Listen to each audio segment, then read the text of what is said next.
Hello everybody, Hello. it's Will and Grandma, and today we're going to make Grandma's sausage bread. It's easy, you'll love it.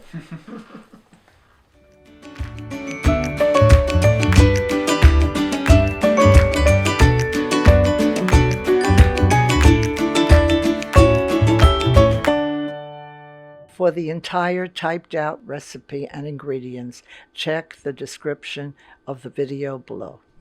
To start making this sausage bread, my favorite thing to do is to get all the ingredients prepared.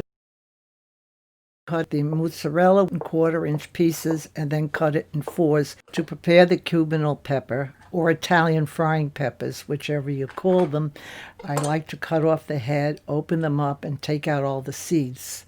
And then you cut them in about 1-inch pieces and put them in a bowl.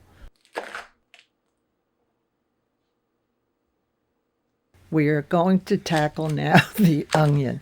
A lot of people cut onions up any way they're used to doing it. There's no particular way. Just make sure they're in 1-inch pieces, okay?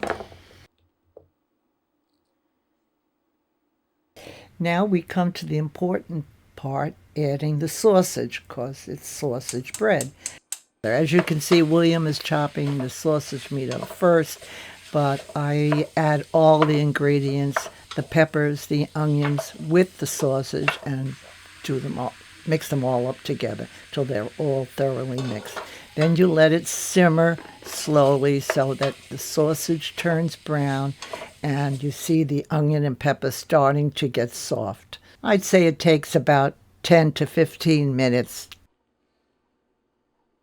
When you feel all the ingredients are soft, I usually strain the sausage, peppers, and onions into a strainer in case there's extra grease or fat that we don't want inside the bread. While the ingredients are draining in the strainer, add flour to the cutting board and prepare the pizza dough. The best way is to use a rolling pin, but if you don't have that, you can use anything that is smooth. And you roll it out lengthways. Instead of for a pizza making it round, you make it lengthways. And about 4 inches wide because we have to enclose all the ingredients. After we get the pizza dough to the desired size, we add the salami first because that gives it a base. Oh, hello, Bailey. You're keeping watch, making sure I do a good job.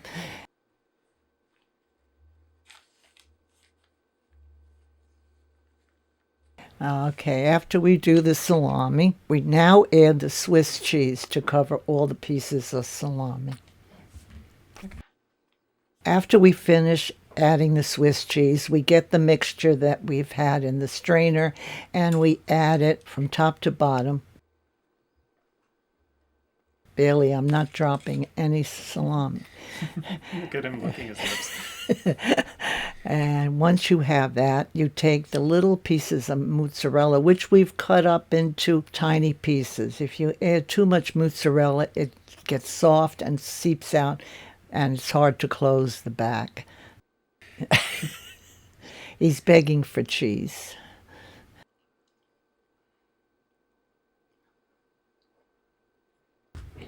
If you followed all the ingredients, now you just take and pull over the sides because you're going to enclose all those ingredients. You make, that's it, you fold it over, fold it up, and it's all sealed.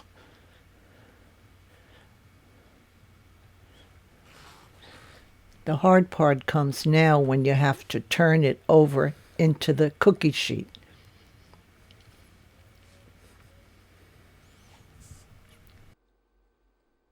When you get it sealed and you have to turn it over, be careful, push it down so that you know it's secure. This is the hardest part, lifting it up and getting it on the cookie sheet. It doesn't have to be greased, just put it on the cookie sheet.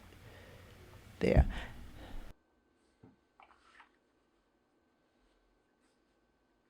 Go. After you get the sausage bread lined up in the cookie sheet, you have to separate the eggs. You take the yolks because you're only going to use the yolks, so you save the whites. Get a fork and You scramble them up. When the eggs are scrambled, some people use a brush. I use a piece of gauze, and I add the egg yolk to cover the whole top.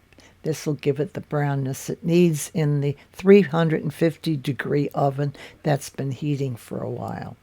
It takes about maybe 20 minutes, but you can peek once in a while to see the desired brown that you like. Be done. Oh, it is, yes.